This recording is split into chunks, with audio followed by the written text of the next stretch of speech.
Halo pemirsa GPR TV dari Sabang sampai Merauke, dari Miangas hingga Pulau Rote. Bertemu lagi bersama saya Boda Azari Nisak dalam program Juru Bicara. Pemirsa, masif, cepat, dan juga terintegrasi. Itulah komunikasi publik ideal sesuai dengan arahan Presiden. Dan tentunya saat ini banyak informasi-informasi yang tersebar bagi masyarakat. Dan pertanyaannya adalah, sudahkah saat ini konten komunikasi publik yang disampaikan melalui kanal-kanal pemerintah terpusat dan menjadi satu informasi bagi masyarakat? Bagaimana Kementerian Komunikasi dan Informatika melihat dan mengatur hal ini? Kita akan bahas dalam Juru Bicara kali ini dengan tema Orkestrasi Komunikasi Publik. Dan saat ini sudah bersama dengan kita Dirjen IKP Kementerian Kominfo Republik Indonesia, Bapak Usman Kansong. Assalamualaikum Pak Dirjen. Waalaikumsalam, Mona. Baik, sehat ya Pak? Alhamdulillah sehat. Baik, Pak Dirjen, ini kita berbicara mengenai komunikasi publik dan tentunya banyak kementerian dan juga lembaga-lembaga lainnya memberikan informasi kepada masyarakat. Yang diharapkan dengan informasi ini Presiden juga telah mengamanatkan adanya informasi yang masif, cepat dan juga terintegrasi. Nah, dalam hal ini bagaimana amanat komunikasi publik dan tantangan yang dihadapi saat ini Pak Dirjen? Ya, jadi ada transformasi besar dalam dunia komunikasi publik di Indonesia antara di masa lalu, di masa Orde Baru, dibandingkan dengan di masa reformasi atau demokrasi sekarang ini. Ya. Di masa dahulu, komunikasi publik itu tersentralisasi di Departemen Penerangan. Kemudian di masa reformasi atau demokratisasi sekarang ini, komunikasi publik terdesentralisasi, terdistribusi atau terserap ke semua kementerian dan lembaga termasuk pemerintah pusat sampai dengan pemerintah daerah. Nah, tantangannya ada di situ, ya, di bagaimana kita mengelola komunikasi publik yang terserap dan terdistribusi atau tersebar di semua kementerian dan lembaga, supaya komunikasi publiknya ini terintegrasi. Ya, terintegrasi itu berbeda dengan tersentralisasi. Ya. Terintegrasi artinya melalui proses orkestrasi. Ya, orkestrasi itu apa? Ya, semacam mensinkronkan, ya, kemudian mengharmonisasi komunikasi publik yang dilakukan oleh berbagai kementerian dan lembaga itu. Ya, jadi bagaimana pesan-pesan yang disampaikan oleh kementerian dan lembaga itu nadanya itu satu, begitu, sama, tidak boleh berbeda-beda. Ya, silakan saja misalnya kementerian lain, satu kementerian misalnya memainkan pesan.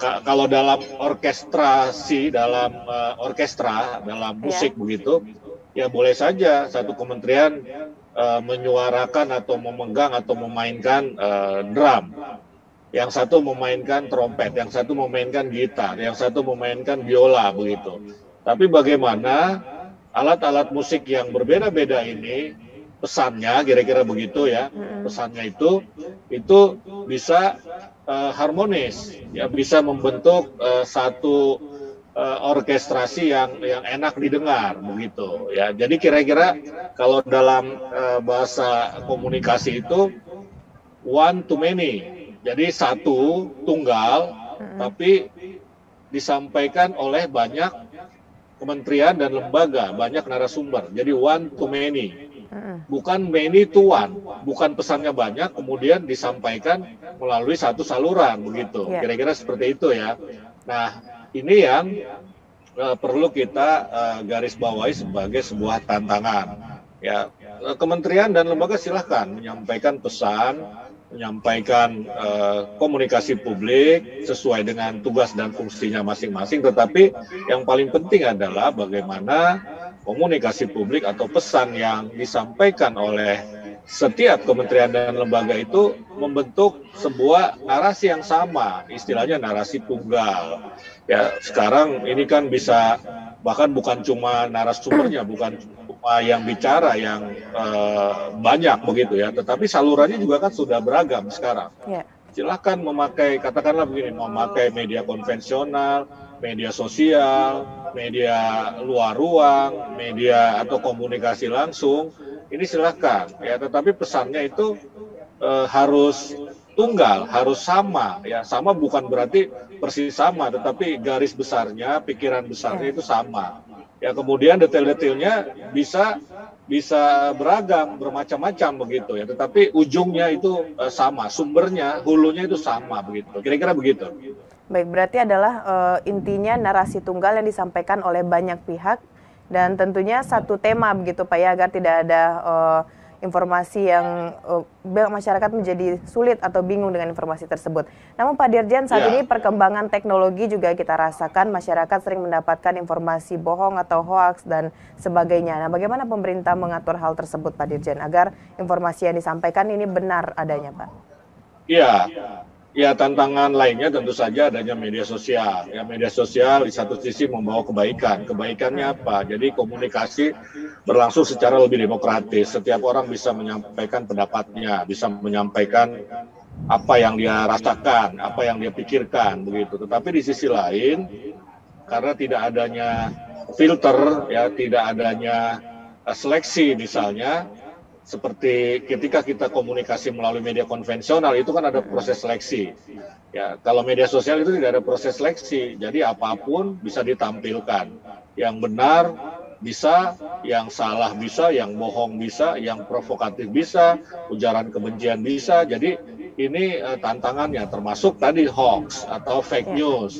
Nah, bagaimana kita mengurangi ini ya? Kita mengurangi. Ya, tentu saja kita melakukan berbagai langkah ya, dari hulu ke hilir ya. Ada istilahnya upstream, middle stream, dan downstream begitu ya. Yang di hulu kita melakukan literasi komunikasi, literasi media atau literasi digital ya, agar masyarakat ini tidak membuat hoax, tidak menyebarkan hoax, tetapi mengisi ruang media sosial ini dengan komunikasi yang positif, yang baik, yang optimistis begitu, yang kritis begitu. Nah, sementara di tingkat middle stream kita melakukan crawling atau menjaring informasi-informasi yang tidak pas itu atau hoax itu. Ya, ada perangkat yang kita sebut AIS. Nah, ini semacam AI atau mesin begitu, yang secara otomatis dia akan meng-crawling, menjaring hoax-hoax itu dari ruang digital, dari media sosial. Ya, kemudian juga kita punya cyber patrol, jadi ada tim yang senantiasa memantau 24 jam media sosial, dan kalau menemukan hoax, mereka kemudian akan menjaring hoax itu ya, kemudian akan dipilih langkah-langkahnya seperti apa, apakah melakukan kontranarasi ataukah melakukan take down misalnya. Yang ketiga, kita menerima laporan masyarakat ya. Jadi masyarakat bisa saja melaporkan, oh ini ada hoax, ini ada misinformasi, disinformasi begitu. Dan di sektor hilir itu kita mengambil langkah-langkah, misalnya melakukan penegakan hukum. Ya, melakukan penegakan hukum, atau cukup men-take down tadi seperti yang saya sampaikan, atau cukup melakukan kontra narasi. Nah, jadi ini cara-cara kita untuk mengurangi hoax yang belakangan ini ya merajalela di media sosial begitu ya. Kalau menurut hasil deteksi yang kita lakukan, terbanyak itu adalah hoax terkait dengan kesehatan, apalagi di masa COVID. Nomor 2 terkait dengan pemerintahan. Nomor 3 itu terkait dengan politik, begitu. Baik, berarti sejauh ini pemerintah dan juga Kementerian Kominfo telah mempersiapkan cara agar masyarakat ini terhindar dari yang namanya hoax, begitu ya Pak Dirjen. Baik, kita mengingat sekarang ini Pak Dirjen, Indonesia juga sedang mengadakan forum internasional banyak di Indonesia. Tentunya hal ini memerlukan strategi komunikasi publik untuk media luar negeri juga. Namun kita akan bahas setelah jeda pariwara. Pak Dirjen, pemirsa tetap di Juru Bicara.